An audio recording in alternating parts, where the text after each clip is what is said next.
Shalom Aleichem. Bapak Yahweh memberkati saudara sekalian. Pada pagi ini Bapak Ibu, saya akan menyampaikan satu materi firman Tuhan yang saya beri tema Shofar yang tidak bersuara.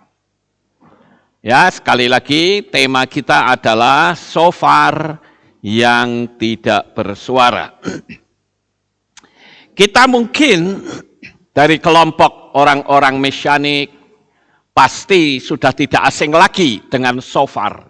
Shofar itu adalah trompet atau sangkakala yang panjang yang biasa saya tiup pada saat ada perayaan-perayaan besar. Nah, Bapak Ibu yang terkasih, tahukah saudara apa sebetulnya shofar itu? Shofar itu adalah merupakan alat untuk menarik perhatian orang. Itu adalah merupakan budaya orang-orang Yahudi, orang-orang Israel. Dia akan meniup sangkakala atau shofar pada saat tertentu. Kalau di Indonesia mungkin kalau di pedesaan itu kentongan, saudara-saudara, untuk menarik perhatian orang. Kalau di Tibet itu genta atau lonceng yang besar. Atau untuk menarik perhatian pada zaman sekarang itu menggunakan pengeras suara. Nah, Bapak Ibu yang terkasih, lalu apa sebetulnya sangkakala atau shofar ini yang ingin kita bahas? Shofar atau sangkakala itu sebetulnya adalah menjadi gambaran atau simbol dari kita yang seharusnya kita bisa menarik perhatian banyak orang. Jadi kita ini juga menjadi shofar, saudara-saudara. Cuman sayangnya banyak orang yang seharusnya menjadi shofar, tetapi shofarnya tidak bersuara. Yang seharusnya menjadi sangkakala, tetapi sangkakalanya tidak bersuara. Pada pagi ini, saudara-saudara, saya akan tunjukkan tentang kegunaan sangkakala atau shofar ini. Karena kalau saya perhatikan, shofar ini memiliki arti yang sangat penting sekali. Dan kita akan melihat filosofi dari kegunaan shofar itu sendiri. Saya menemukan di sini cukup banyak, saudara-saudara, dan sangat menarik sekali untuk kita bahas. Nah, saya menemukan ada 15 hal yang sangat menarik. Nah, oleh karena itu, saudara-saudara, mari kita akan mulai satu persatu kegunaan shofar. Fungsi dari shofar dan filosofi yang ada di balik kegunaan itu sendiri. Yang pertama adalah untuk memberi semangat saat terjadi peperangan. Itu kegunaan shofar. Kita bisa lihat di dalam kitab Yosua pasal 6 ayat 4 sampai 9. Demikian bunyinya. Dan ketujuh orang imam harus membawa 7 sangkakala dari tanduk domba di depan tabut. Dan pada hari ketujuh kamu harus mengelilingi kota itu 7 kali. Dan para imam harus meniup sangkakala. Dan akan terjadi ketika tanduk domba jantan itu berbunyi panjang, saat kamu mendengar bunyi sangkakala itu, haruslah seluruh umat menyorakkan pekik yang gegap gempita. Maka akan runtuhlah tembok kota itu ke bawahnya. Lalu haruslah setiap orang dari umat itu memanjat ke depannya. Kemudian Yosua anak Nun memanggil para imam dan berkata kepada mereka, angkatlah tabut perjanjian itu, dan hendaklah 7 orang imam membawa 7 sangkakala dari tanduk domba di depan tabut Yahweh. Dan dia berkata kepada bangsa itu, majulah, kelilingilah kota itu, dan orang yang bersenjata harus berjalan di depan tabut Yahweh. Lalu terjadilah ketika Yosua telah berkata kepada bangsa itu, ke-7 orang imam yang membawa 7 sangkakala dari tanduk domba di hadapan Yahweh, mereka bergerak maju meniup sangkakala, dan tabut perjanjian Yahweh mengikuti mereka. Dan orang yang bersenjata berjalan di depan para imam sambil meniup sangkakala, dan rombongan mengikuti tabut itu berjalan maju dan meniup sangkakala. Nah, Bapak Ibu yang terkasih, di sini ada satu cerita. Bagaimana ketika tembok Yeriko itu akan diruntuhkan oleh bangsa Israel. Tembok kota Yeriko, pintu gerbangnya sudah tertutup. Tidak ada yang bisa masuk dan tidak ada yang bisa keluar. Bangsa Israel mengalami kesulitan karena temboknya yang sedemikian tebal. Nah, tetapi Bapak Ibu, kita melihat kondisi yang dianggap mustahil itu ternyata menjadi tidak mustahil. Ketika bangsa Israel, para imam meniup shofar, dan di situ ada aturan yang Yosua beritahukan yang berasal dari Bapa Yahweh. 1 hari mereka mengelilingi tembok itu 1 kali. Hari kedua kelilingin 1 kali lagi. Hari ketiga 1 kali. Sampai hari yang ke-7. Dan hari yang ke-7 mereka mengitari 7 kali.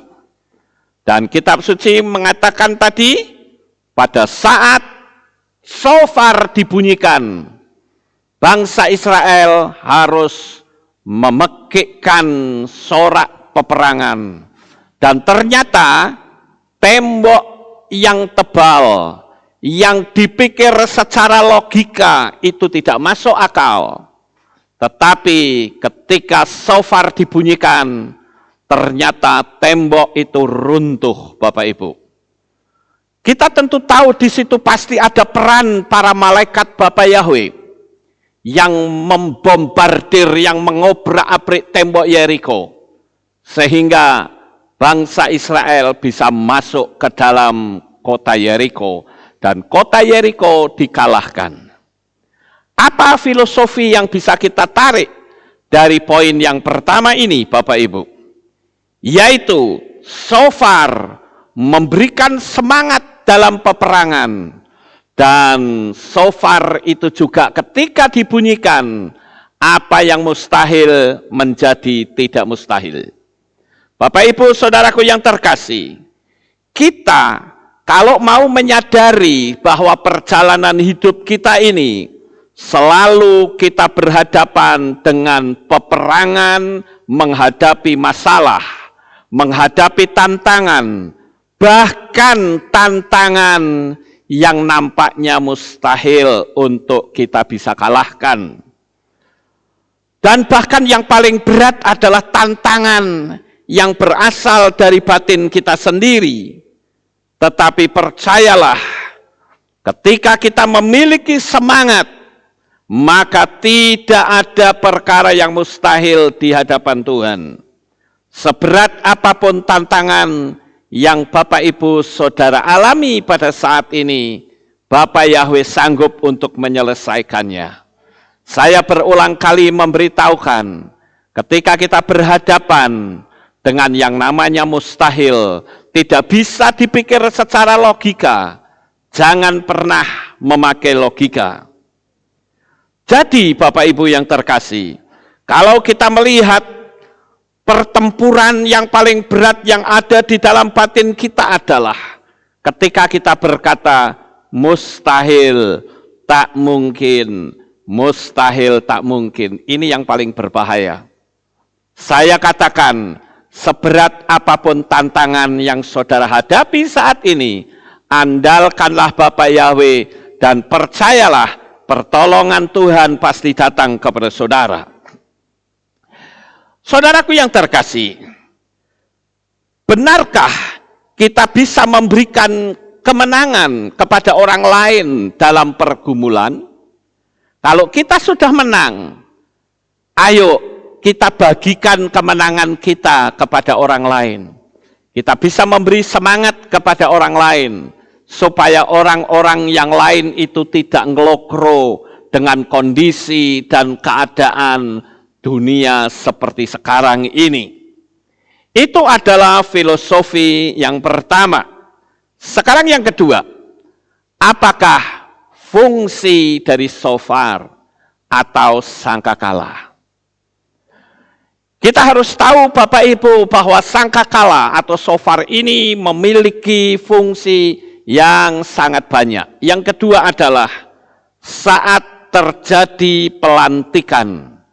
Saat ada pelantikan raja, biasanya shofar itu dibunyikan. Saya akan bacakan di dalam kitab Melechim Aleph atau 1 Raja-Raja pasal 1 ayat 32 sampai 35. Demikian bunyinya.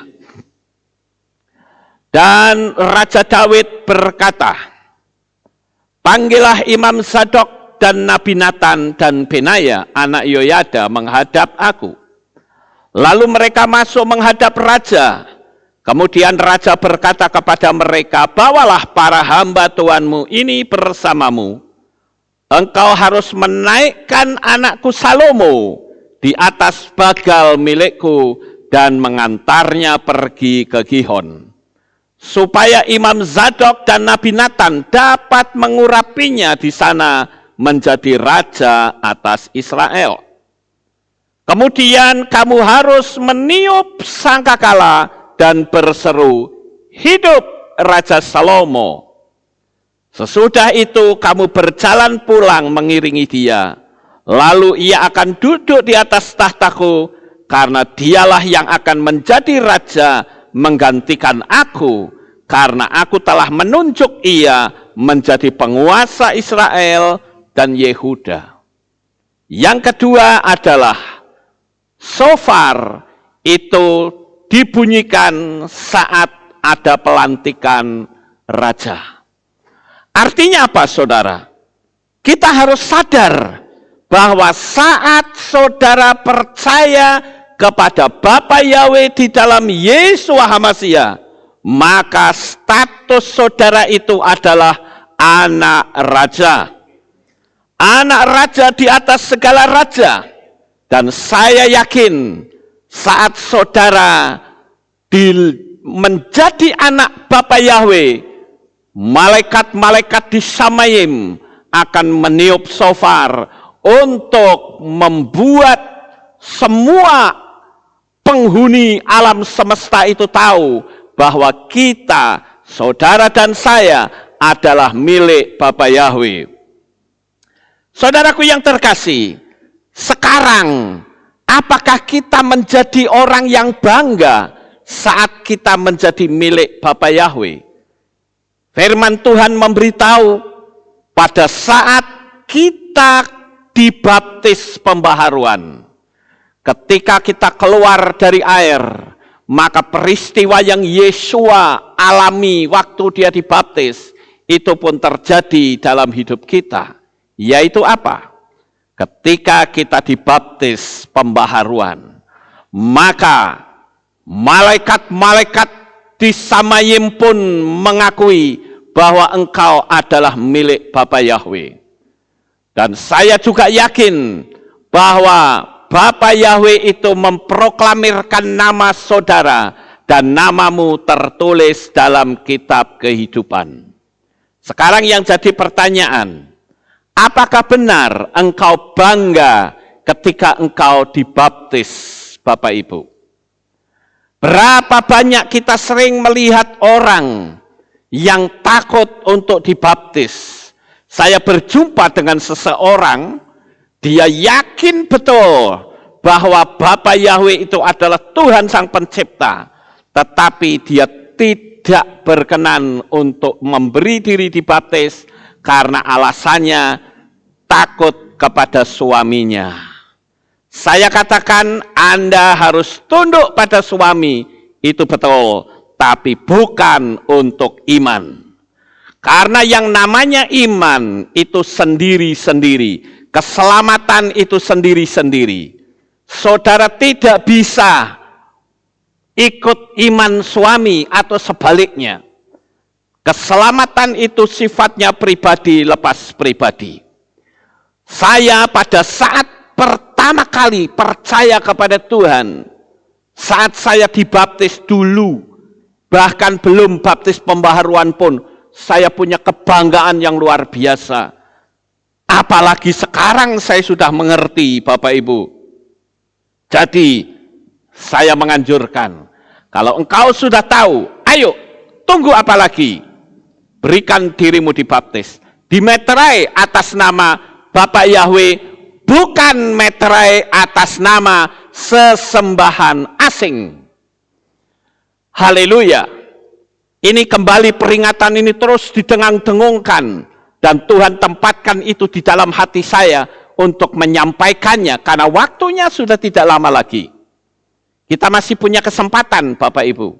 Ayo segera. Saudara bisa datang ke sini, bisa sini. Tidak bisa pakai streaming. Ya. Supaya apa? Supaya saudara dilantik menjadi warga negara Samayim. Itu yang kedua. Sekarang yang ketiga, saudara. Apakah fungsi dari shofar? Shofar yang ketiga memiliki fungsi yaitu mengundang orang dalam beribadah maupun dalam peperangan. Di dalam kitab Nabi Nehemia pasal 4 ayat 20 dikatakan, dimanapun tempat kamu mendengar bunyi sangkakala, berkumpullah ke sana kepada kami Elohim kita, akan berperang bagi kita. Jadi, sangkakala itu kalau dibunyikan orang langsung kumpul, saudara-saudara. Apakah kumpul untuk siap perang atau kumpul untuk ibadah? Nah, oleh karena itu, di poin yang ketiga ini, saya ingin menyampaikan kepada saudara, jadilah shofar. Ajaklah orang lain datang untuk ibadah kepada Bapa Yahweh. Saudara yang terkasih, saya mencoba untuk melihat, ya, beberapa waktu ini saya coba untuk melihat. Kan orang selalu ngomong begini, wah saya sekalipun di rumah, saya ibadah streaming, kan gitu ya, Bapak Ibu. Ya memang enak sih ibadah streaming, nggak perlu datang ke sini. Ya, enak di rumah, saudara. Tetapi, saudara tidak bisa khusyuk seperti datang di Kehilat. Ya, saya tunjukkan bukti apa? Saya buktikan begini. Saya pada waktu ada streaming, saya perhatikan ini berapa yang lihat, ya, viewernya kan kelihatan berapa angkanya, saudara-saudara. Begitu khotbah selesai, itu angka langsung turun, turun, saudara-saudara. Artinya apa? Begitu selesai khotbah, dimatikan. Sudah. Padahal ibadahnya belum selesai. Belum dengar pengumuman, belum dengar juga doa Kohanim, ya. Itu langsung turun.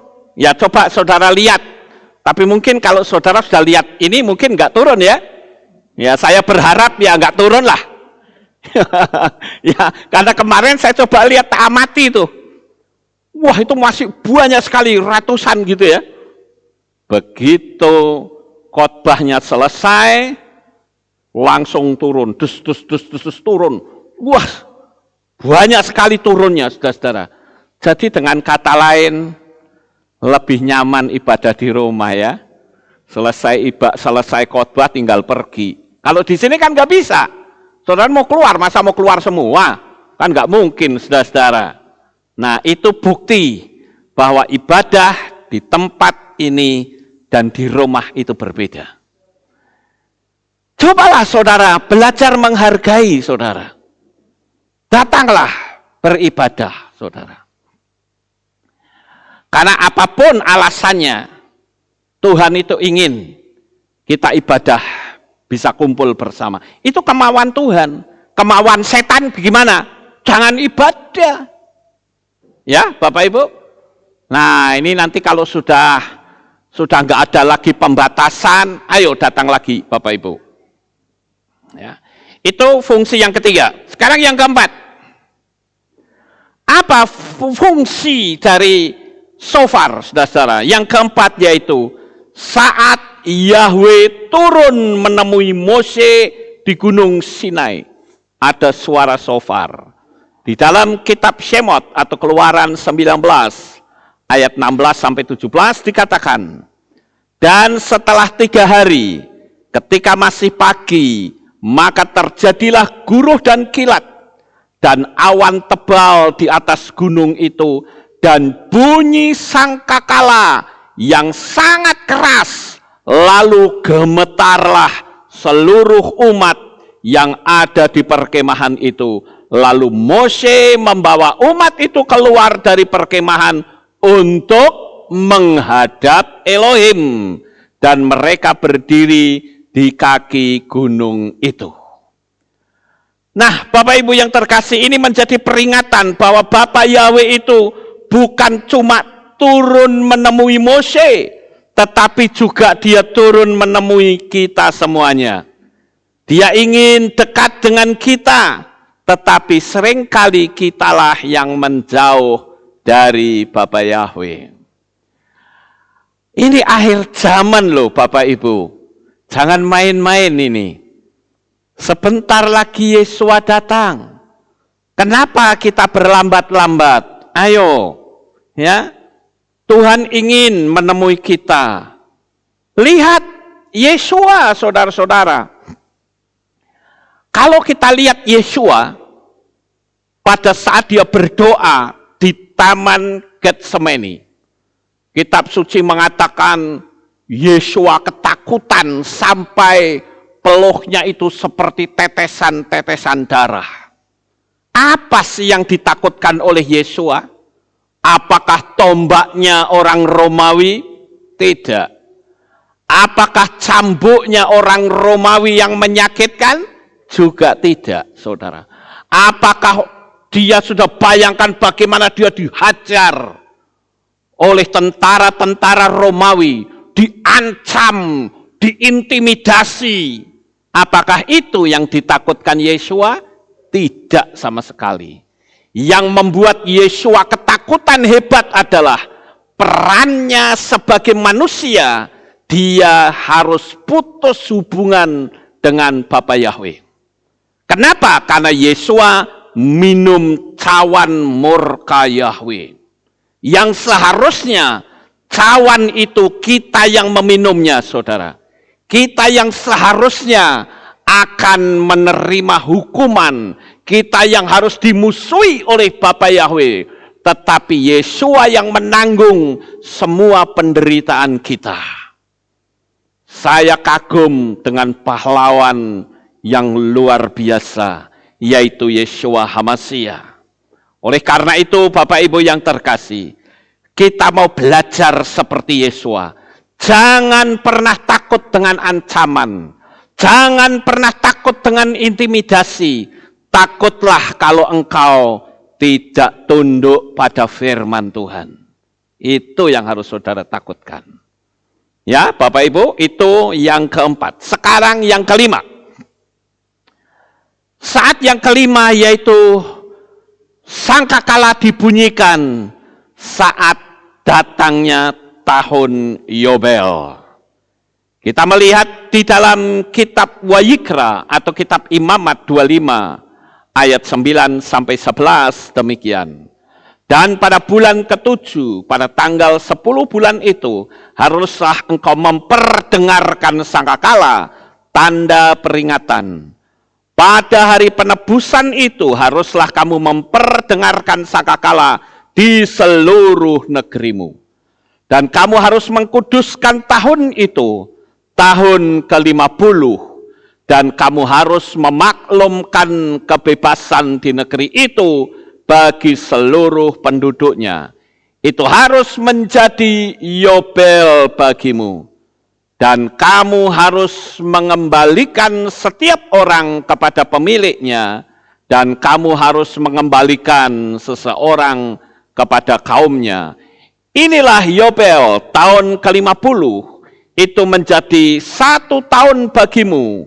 Kamu tidak boleh menabur dan tidak boleh menuai hasil sisa tuaian yang tumbuh, dan kamu tidak boleh memetik dari yang tidak terawat.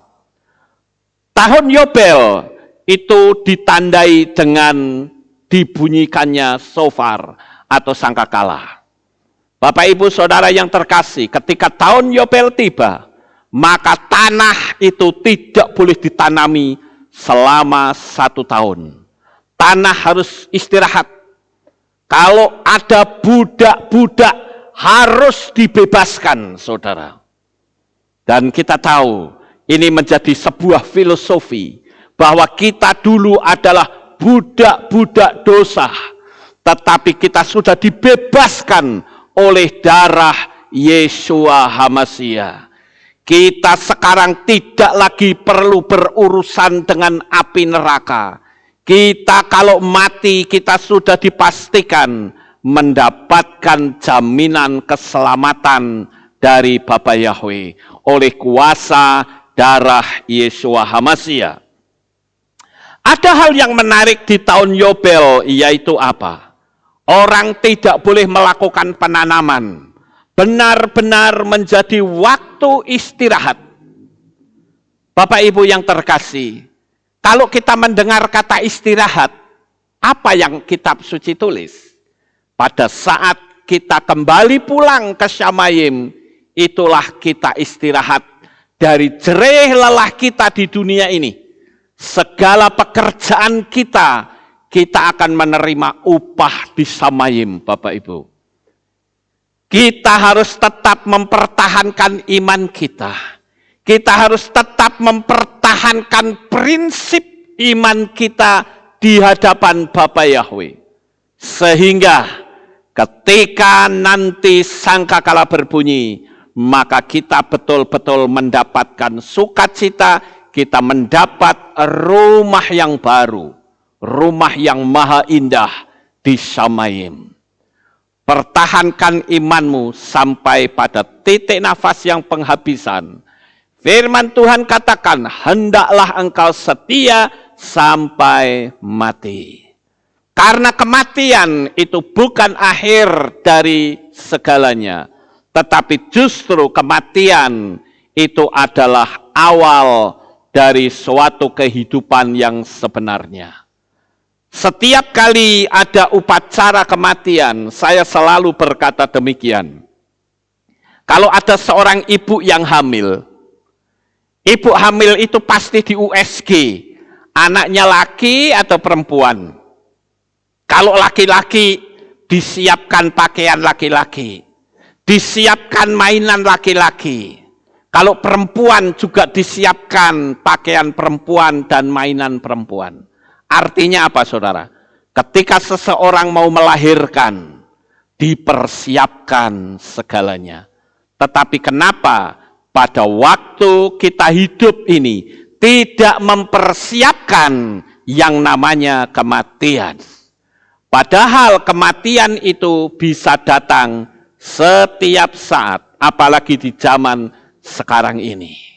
Oleh karena itu, Bapak Ibu Saudara, persiapkanlah dirimu. Kita tidak tahu kapan hari kematian kita, tapi jikalau engkau tetap bisa mempertahankan kematian, mati besok, mati lusa, mati tahun depan sama saja. Yang penting begitu kita mati, Yeshua HaMashiach yang akan menyambut kita dan akan berkata, marilah hai anakku yang setia, aku sudah siapkan mahkota kemuliaan dan rumah yang sudah aku sediakan untuk engkau. Bapak Ibu yang terkasih, rindukah engkau akan pelukan Yeshua HaMasiah. Pada saat kita kembali kelak, Yeshua akan memeluk kita.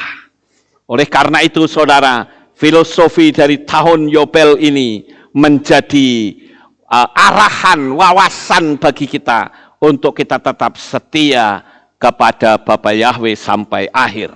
Sekarang yang keenam, saudara. Apakah fungsi dari shofar? Yang keenam yaitu saat Yahweh menyerahkan musuhnya kepada Bani Israel, sangkakala dibunyikan.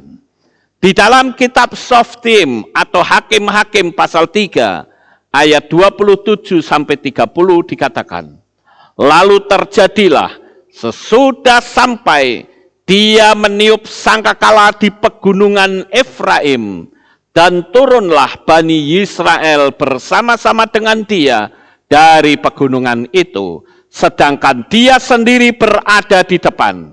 Dan berkatalah dia kepada mereka, ikutlah aku, karena Yahweh telah menyerahkan musuhmu, orang Moab, ke dalam tanganmu.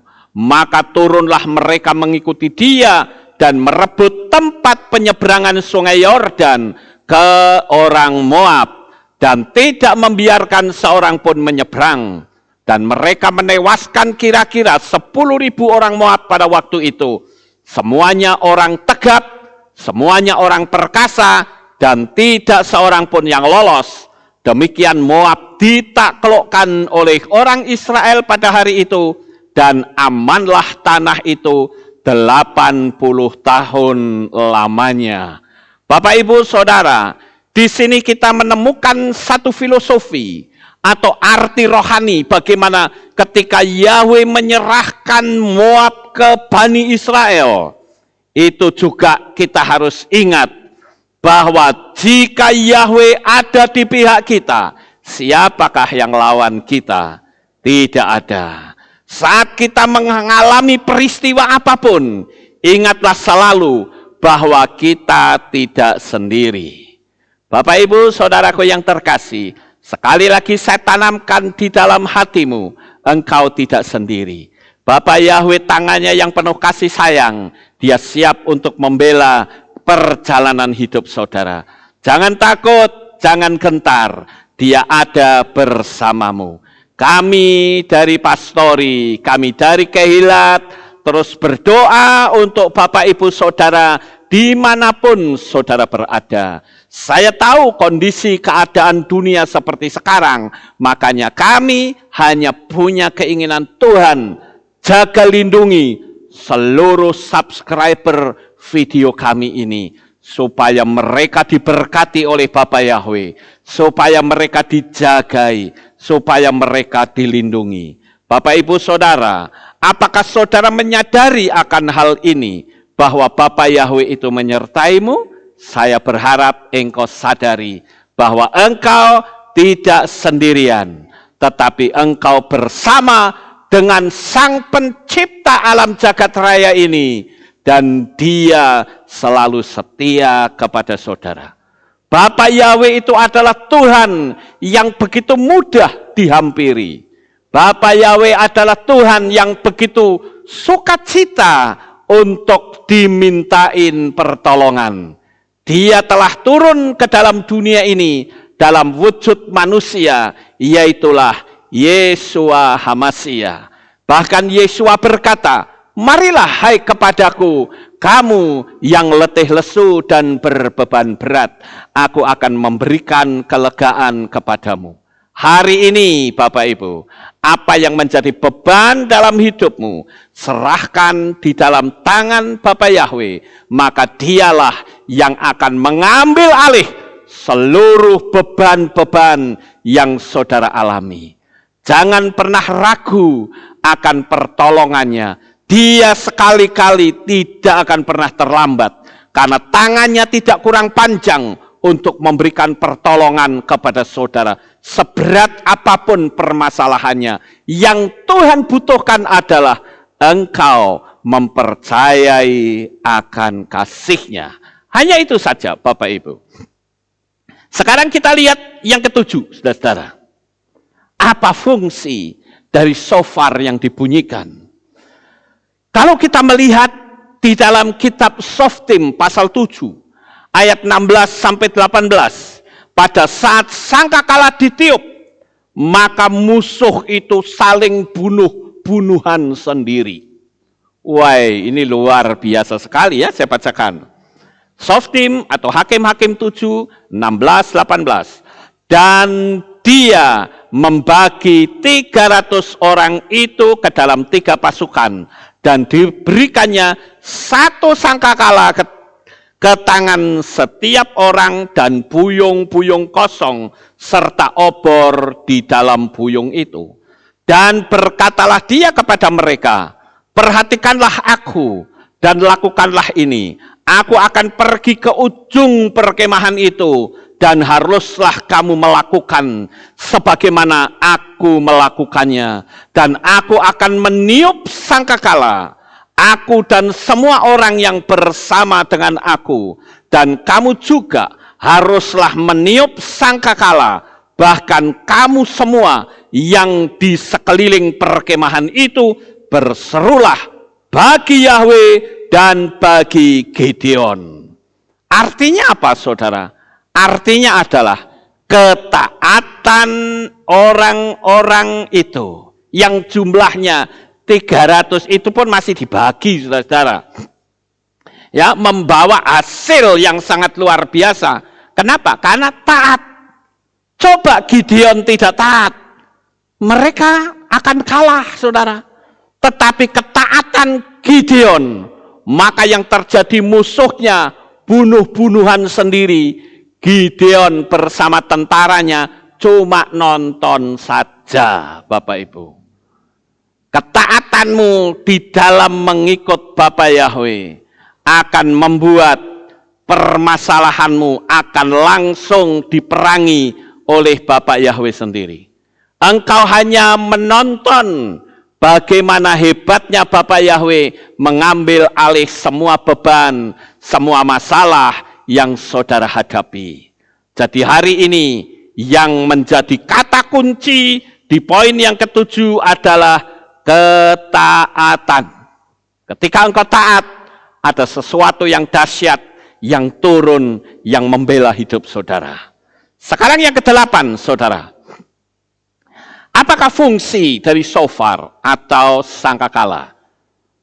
Firman Tuhan memberitahu di dalam kitab Samuel Bet atau 2 Samuel pasal 2 ayat 28 sampai 9, pada saat Yoab meniup sangkakala dan seluruh rakyat berdiam diri saja. Saya akan bacakan ayat 28 sampai 29.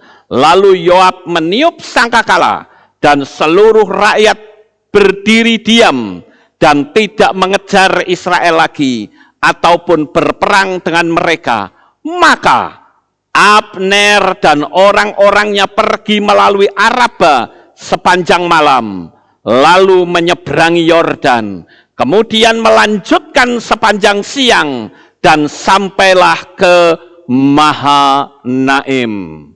Saudara tahu Mahanaim, Ma itu tempat, Ha artinya itu, Naim artinya menyenangkan. Jadi Mahanaim artinya tempat yang menyenangkan. Kita adalah sangkakalanya Tuhan yang dapat menghentikan perang, atau dengan kata lain, kita ini sebagai pencipta perdamaian.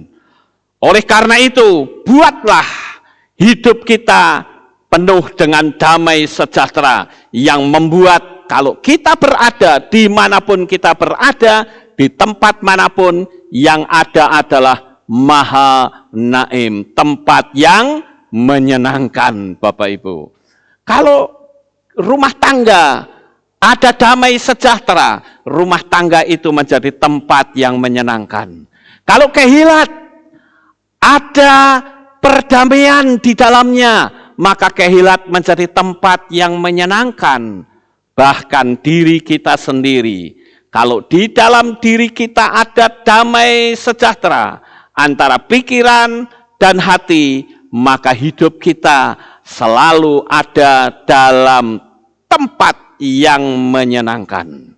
Haleluya. Jangan pernah kita menjadi sumber kerusuhan, penebar ketakutan. Jangan sampai Bapak Ibu.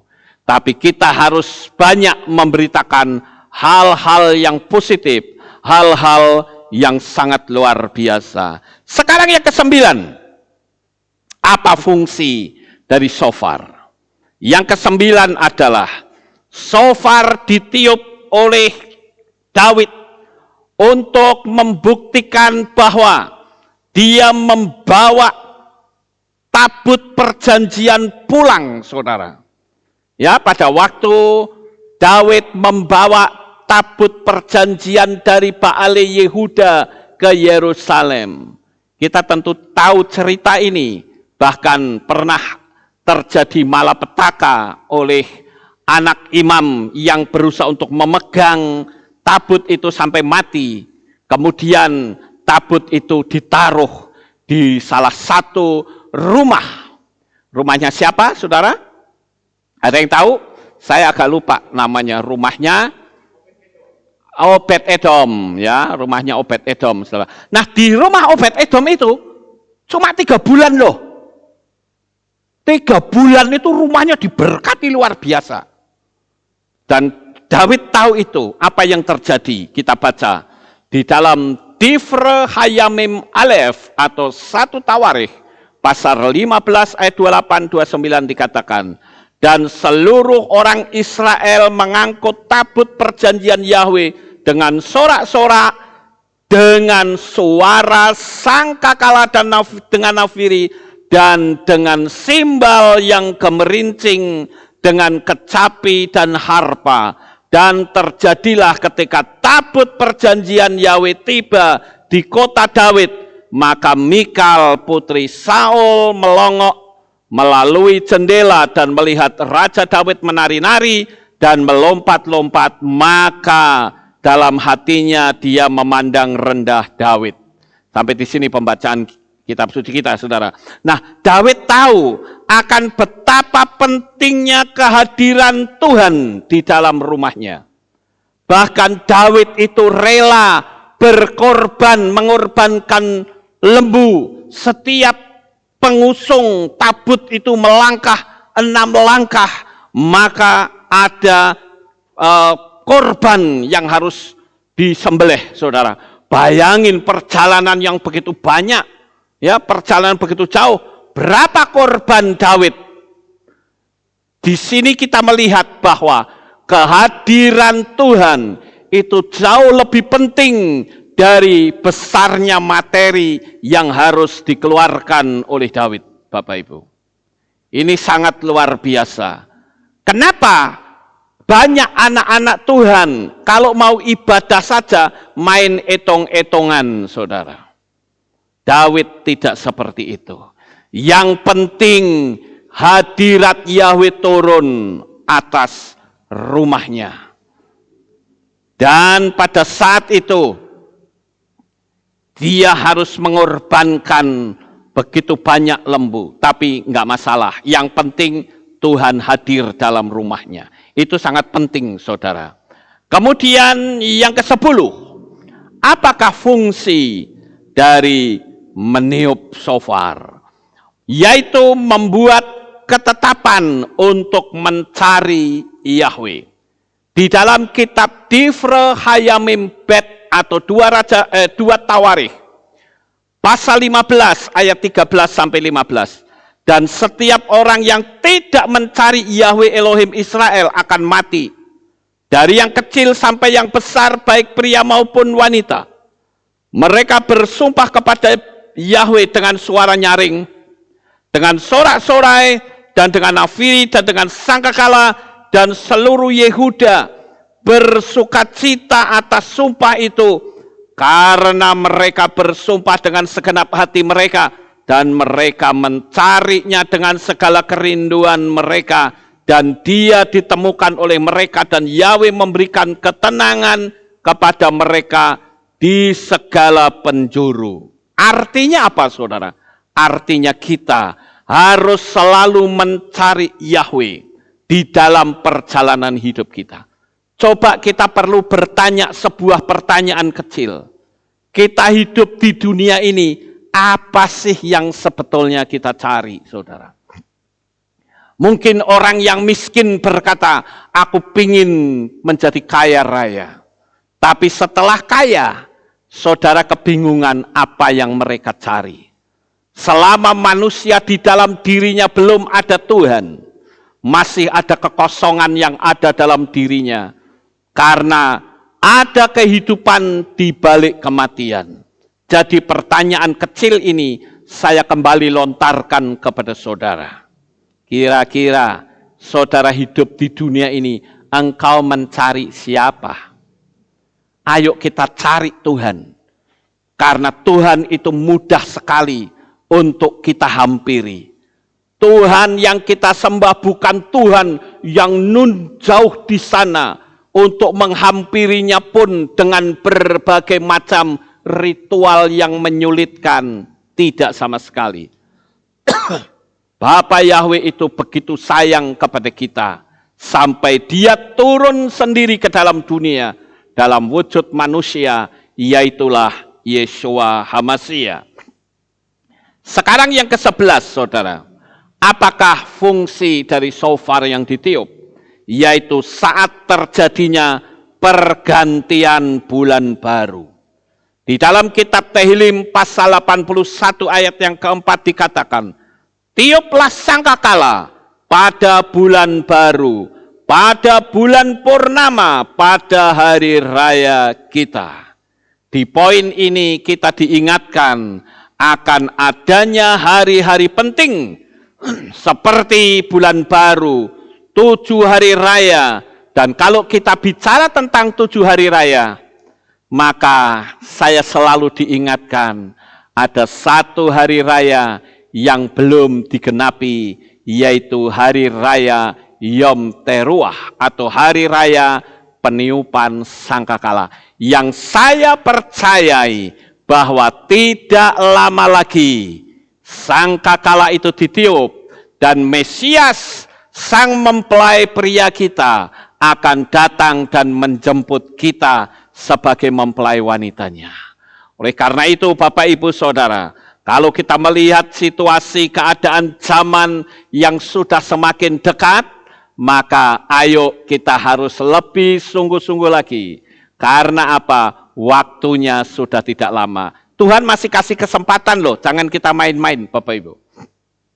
Kalau Tuhan kasih kesempatan ya ayo, mumpung masih ada kesempatan. Kalau saudara sampai ketinggalan, ingat, dunia ini tidak ada Tuhan. Roh Kudus sudah kembali. Yang ada adalah 6 yang berkuasa. Dan sekarang nyaris berkuasa. Pekerjaan triple six anti Hamashiach ini sudah kelihatan di depan mata kita.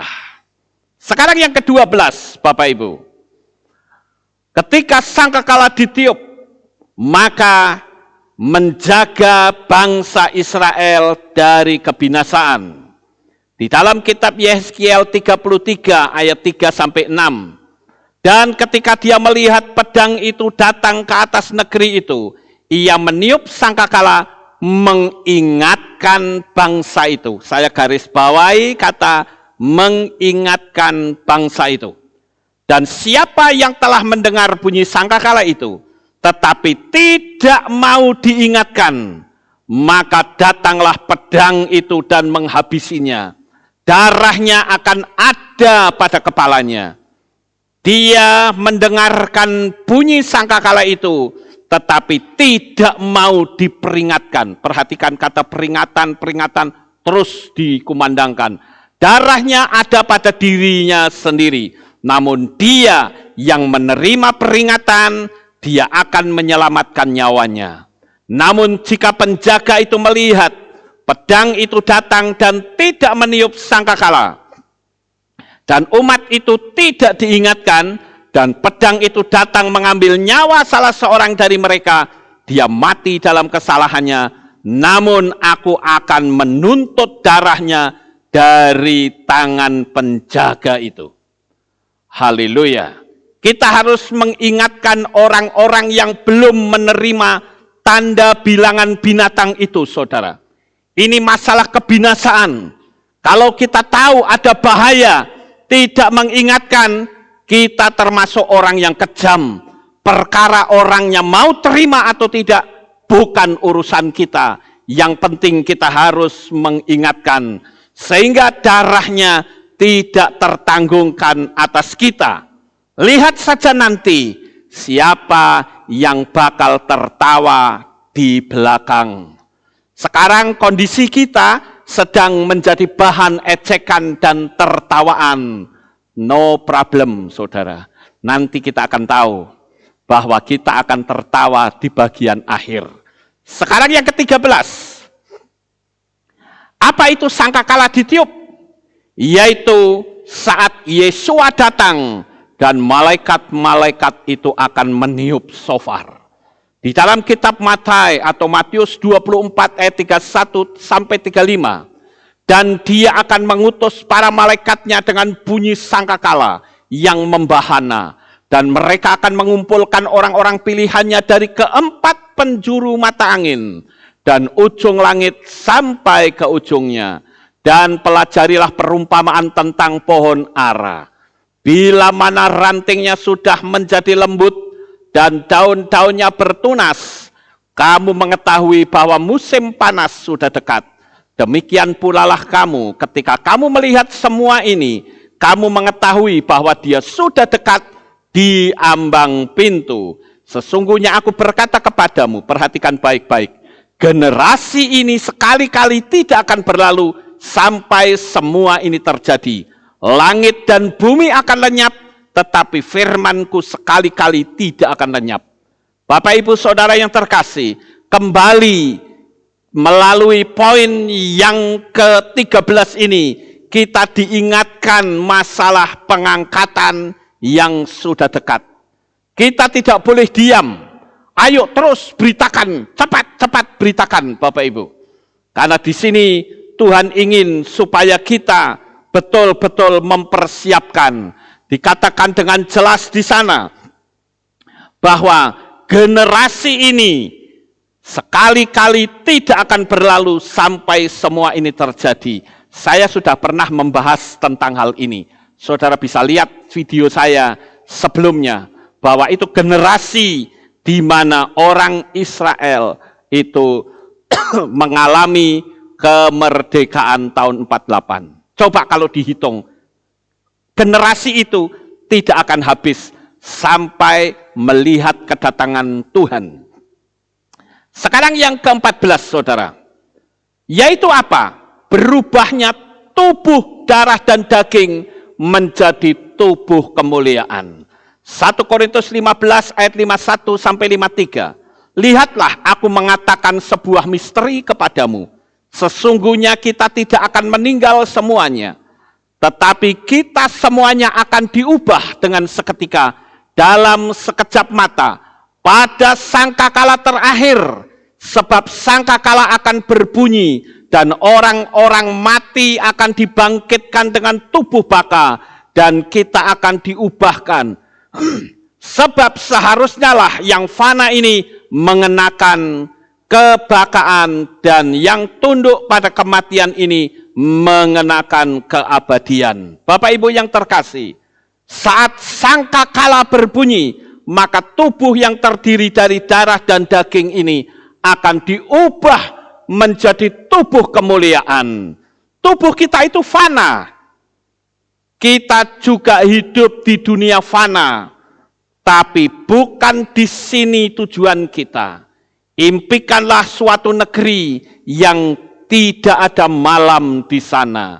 Di dalam kitab Gilyahna atau kitab Wahyu pasal 21 ayat 25 dikatakan, dan pintu-pintu gerbangnya sekali-kali tidak akan ditutup pada siang hari, karena tidak akan ada malam di sana. Kelak kita akan masuk ke suatu negeri yang tidak akan ada kegelapan, saudara. Dan di dalam kitab Gilyahna atau Wahyu 22 ayat 5 dikatakan, dan malam tidak akan ada di sana, dan mereka tidak mempunyai kebutuhan akan lampu dan sinar matahari, karena Yahweh Elohim menerangi mereka, dan mereka akan memerintah untuk selama-lamanya. Betapa bahagianya kita kalau kita sudah berada di negeri cahaya, di negeri yang tak akan pernah melihat kegelapan di sana. Itulah negeri impian kita bersama, Bapak Ibu. Sekarang yang terakhir, kita akan melihat yang ke-15 ya, yang ke-15. Kita ini adalah shofar yang seharusnya meneriakkan kebenaran Tuhan. Di Lukas 19 ayat 40 dikatakan, dan seraya menanggapi dia berkata kepada mereka, aku berkata kepadamu, bahwa jika mereka diam, maka batu-batu ini akan berteriak. Ini ketika Yesua masuk ke kota Yerusalem, saudara-saudara. Waktu itu orang-orang pada berseru-seru, Hosana, diberkatilah dia yang datang dalam nama Yahweh. Lalu ahli Taurat dan orang Farisi mengatakan, suruh mereka diam. Dan Yesua katakan, kalau mereka diam, batu-batu akan bersuara. Artinya apa? Kita nggak boleh diam, saudara-saudara. Karena kalau sampai kita diam, Tuhan bisa pakai apa saja. Sekarang banyak pendeta-pendeta yang tidak berani untuk menyatakan kebenaran. Mereka tutup mulut dan diam. Saya melihat ada satu pendeta yang mencela-mencele. Esok dele, sore tempe. Ya. Awalnya dia berkata, ini agenda. Saya kutip ya kata-katanya dia nih, sempat saya catat nih, tak kutip gini. New normal itu berarti menuju pada NWO. Pakai masker, caranya, modelnya dapat apa diatur WHO. Tapi sekarang vaksin berasal dari antikris. Wah, lah malah orang itu nyetan-nyetan ke, saudara. Nyesat-nyesat ke. Saya bilang ini pendeta bunglon ini. Ya. Esok dele, sore tempe, saudara. Wah, kalau saya jadi jemaatnya, saya orang nomor 1 yang keluar, saudara. Ya.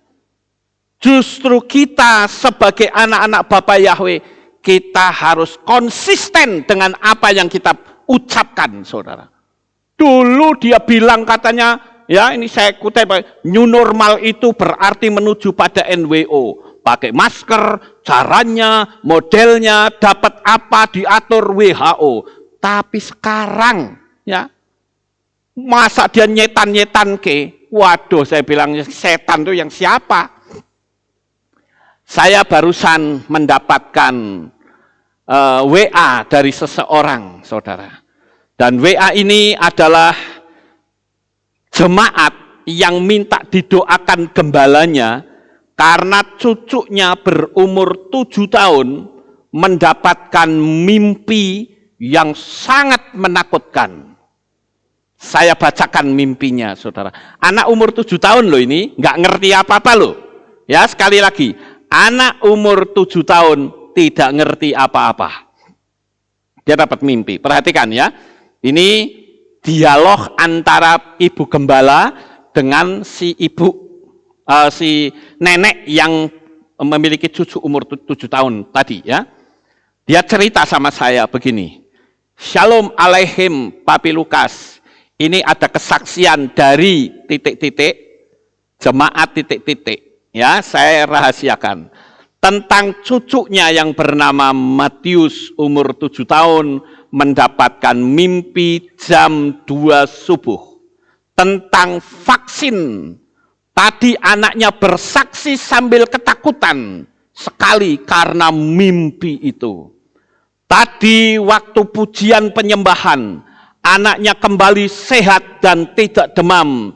Tapi kalau sendirian, dia seperti pemurung, sekarang sudah didoakan.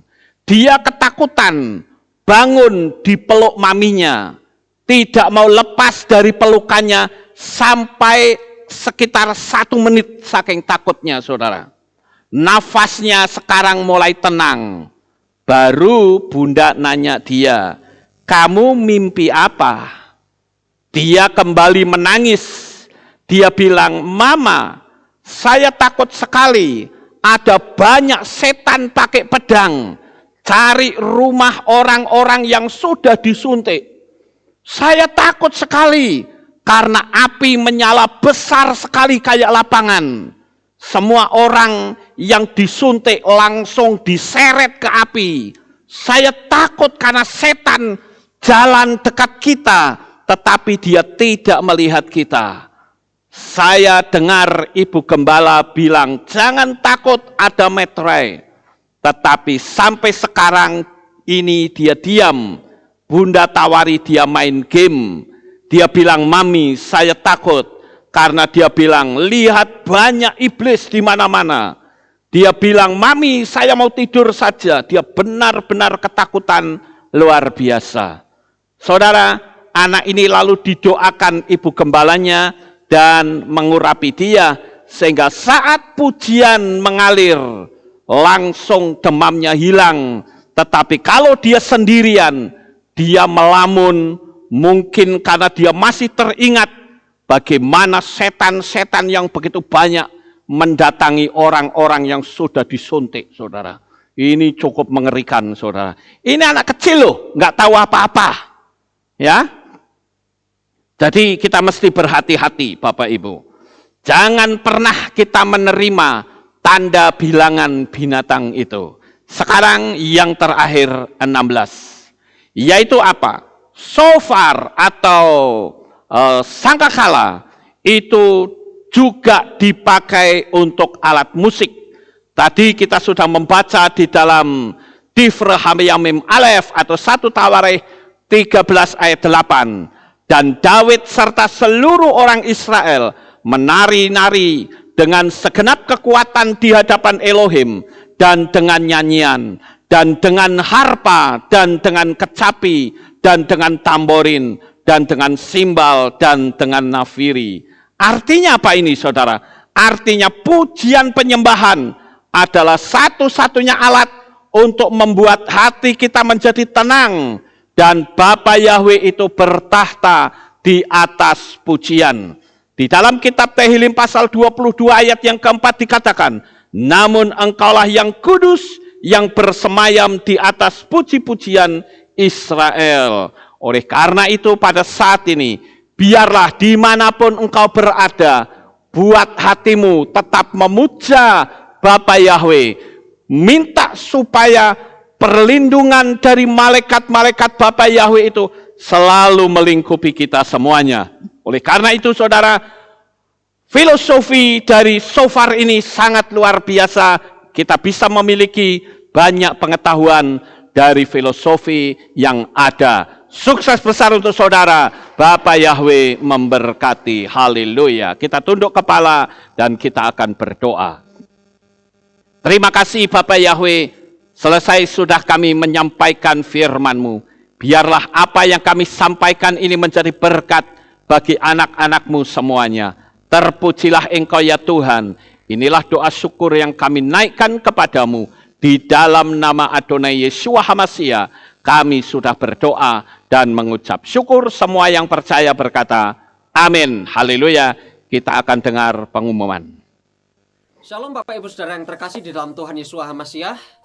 Kami dari tim Panitia 7 Hari Raya ingin memberikan sebuah pengumuman berkenaan dengan pelaksanaan ibadah Hari Raya yang akan dilaksanakan pada bulan September mendatang, yaitu Hari Raya Peniupan Nafiri, Hari Raya Pendamaian, Hari Raya Sukkot, Shemini Atzeret, dan juga Simchat Torah. Seperti yang saudara ketahui, saat ini kita sedang berada dalam masa pandemi COVID-19 dan juga anjuran dari pemerintah untuk melakukan pembatasan jumlah jemaat secara offline. Maka apabila besok di bulan September kita sudah bisa melakukan ibadah secara offline, maka ibadah hari raya di tiap-tiap hari raya akan kami batasi sebanyak 150 jemaat saja. Dan untuk pembatasan ini kami akan lakukan pendaftaran sebelum ibadah itu dimulai. Tepatnya 1 bulan sebelum ibadah dimulai, kami akan buka form pendaftaran berbasis Google Form yang nanti dapat diakses melalui video terbaru, deskripsi video terbaru dari channel Kehilat Aleftau dan juga channel Lukas Sutresno, dan juga akan kami berikan linknya lewat grup WhatsApp dari Kehilat Aleftau Kota Magelang.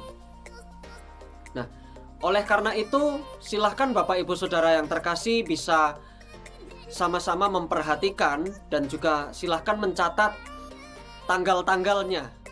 Ibadah Hari Raya Peniupan Nafiri akan diadakan pada tanggal 6 dan 7 September 2021 dan pendaftaran akan dibuka pada tanggal 6 Agustus 2021 pukul 00 waktu Indonesia bagian Barat. Ibadah Hari Raya Pendamaian akan dilaksanakan pada tanggal 15 bulan September 2021 dan pendaftaran akan dibuka pada tanggal 15 Agustus 2021 pukul 00 waktu Indonesia bagian Barat. Ibadah Hari Raya Sukkot akan diadakan pada tanggal 20 September 2021 dan pendaftaran akan dibuka pada tanggal 20 Agustus 2021 pukul 00 waktu Indonesia bagian Barat. Ibadah Hari Raya Semini Atseret akan diadakan pada tanggal 27 bulan September 2021 dan pendaftaran akan dibuka pada tanggal 27 Agustus 2021 pukul 00 waktu Indonesia bagian Barat. Hari Raya Simchat Torah akan diadakan pada tanggal 28 bulan September tahun 2021 dan pendaftaran akan dibuka pada tanggal 28 Agustus 2021 pukul 00 waktu Indonesia bagian Barat. Jadi apabila saudara memiliki keinginan dan memiliki kerinduan untuk bisa bersama-sama mengikuti ibadah offline di Kota Magelang, silahkan saudara cepat-cepat mendaftar apabila pendaftarannya sudah dibuka. Dan nanti sebelum ibadah dimulai akan ada asyir yang bertugas di luar Kehilat untuk bisa melakukan daftar ulang. Ya, jadi saudara bisa melakukan daftar ulang sebelum ibadah itu dimulai untuk memastikan kuota terpenuhi secara maksimal. Dan untuk menyikapi apabila ada jemaat yang tidak mendaftar namun tetap datang di ibadah hari raya tersebut, maka kami dari tim panitia 7 hari raya sudah menyiapkan kursi khusus yang berada di atas panggung, ada di tempat ini. Ya. Kenapa? Karena kami dari tim panitia hanya menyediakan kursi sebanyak jumlah jemaat yang mendaftar saja. Tidak termasuk asyir yang bertugas dan juga pelayan yang bertugas di atas panggung. Dan kami juga tidak menyediakan kursi di luar Kehilat atau yang biasa ada di parkiran. Kenapa? Karena itu akan menimbulkan kebisingan karena kita harus pasang speaker di luar dan itu akan menimbulkan perhatian, ya, perhatian dari orang-orang luar. Dan kami mengharuskan saudara yang mendaftar, ya, kami bukan menghimbau, tetapi kami mengharuskan saudara untuk tetap dapat mematuhi protokol kesehatan seperti mencuci tangan sebelum masuk ke dalam ruang ibadah dan juga tetap memakai masker pada saat ibadah berlangsung. Kenapa seperti ini? Karena pada waktu kejadian kemarin, pada waktu hari raya Roti Tidak Beragi dan juga hari raya Shavuot atau Pentakosta, kami mendapatkan laporan dari kepolisian bahwa ibadah kita hari raya tersebut sudah hampir dibubarkan, ya, karena ada beberapa polisi yang mengambil gambar, mengambil foto banyak sekali jemaat yang tidak mematuhi protokol kesehatan, terutama tidak memakai masker sama sekali. Dan juga duduknya sangat berdempet-dempetan sekali. Nah, kita tidak mau hal itu terjadi, saudara. Jadi, saya memohon agar supaya saudara bisa mematuhi protokol kesehatan tersebut. Dan apabila saudara bersedia untuk mendaftarkan nama saudara untuk bisa mengikuti ibadah offline, maka kami dari tim panitia menganggap bahwa saudara bersedia dalam mematuhi protokol kesehatan. Dan pendaftaran akan otomatis ditutup apabila kuota sudah mencapai 150 jemaat di tiap-tiap ibadah hari raya. Dan bagi saudara yang tidak paham atau yang tidak bisa mengoperasikan form Google atau tidak paham bagaimana cara mendaftar secara online, silahkan saudara bisa meminta bantuan kepada teman atau kepada tetangga atau kepada teman-teman yang lain yang bisa, atau saudara juga bisa meminta bantuan kepada sekretariat Kehilat Aleph Tau untuk bisa mendaftarkan nama saudara dalam ibadah hari raya yang saudara inginkan. Demikian pengumuman yang dapat saya sampaikan. Apabila di kemudian hari ada perubahan atau ada pelonggaran, maka kami akan umumkan hal ini lebih lanjut. Sukses besar bagi Bapak Ibu Saudara sekalian. Bapak Yahweh memberkati. Ya, itulah pengumumannya, saudara-saudara. Dan saya ada tambahan pengumuman, yaitu ucapan terima kasih dari keluarga Saudara Walmi. Saya atas nama seluruh keluarga almarhum Bapak Legiso mengucapkan terima kasih atas dukungan moral maupun material pada saat almarhum Bapak Legiso sakit sampai dipanggil pulang oleh Tuhan. Untuk itu seluruh keluarga mengucapkan terima kasih atas kebaikan dan bantuan dukungan moral untuk keluarga. Oleh karena itulah kami sekali lagi atas nama keluarga almarhum Bapak Legiso mengucapkan terima kasih. Bapak Yahweh memberkati. Inilah yang saya bisa sampaikan. Kita akan akhiri kebaktian kita. Saya mengundang Bapak Ibu Saudara kita bangkit berdiri. Kita akan tutup dalam doa. Terima kasih Bapak Yahweh, selesai sudah ibadah kami dari awal pertengahan sampai pada akhirnya. Sebentar lagi anak-anak-Mu akan pulang ke rumah mereka masing-masing. Tuhan jaga, lindungi, peliharakan mereka sampai di rumah dengan selamat. Pertemukan kembali pada jam-jam ibadah mendatang di dalam ikatan tali kasih-Mu. Mereka yang melakukan aktivitas, Bapak Yahweh berkati segala aktivitasnya. Inilah doa yang kami naikkan kepadamu. Di dalam nama Adonai Yeshua HaMashiach kami berdoa. Mari kita angkat tangan kita dan kita akan menerima berkat Kohanim. Haleluya. Yevarechecha Yahweh wa yishmereka.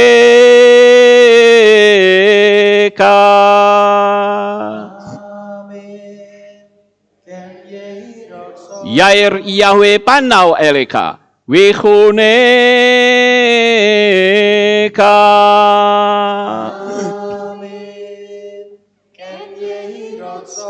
Yesa Yahweh panau eleka. Wayashem lecha shalom.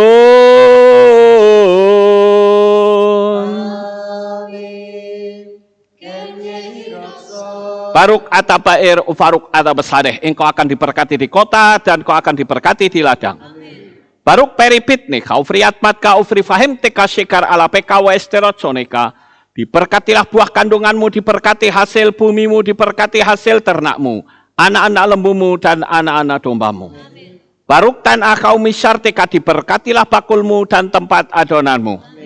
Baruk ata boboy, kau faruk ata betseteka, dan kau akan diberkati pada waktu kau masuk, dan kau akan diberkati pada waktu kau keluar.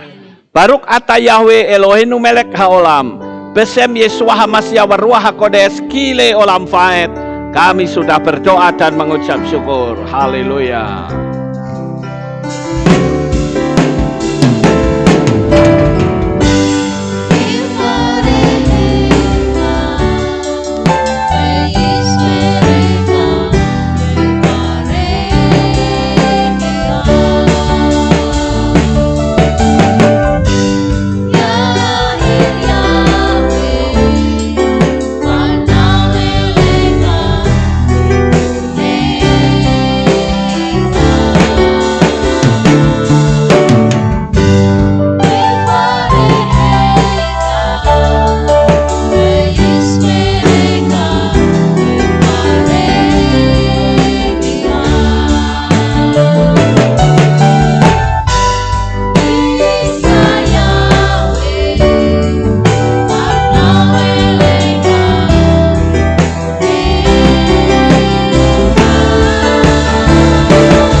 Segala pujian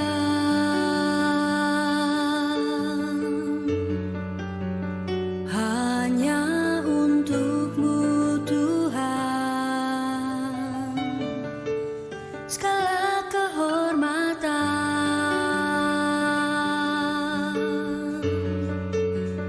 juga punya-Mu Tuhan.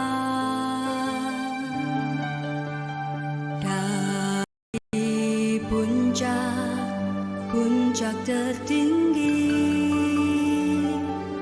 sampai lembah terlandai,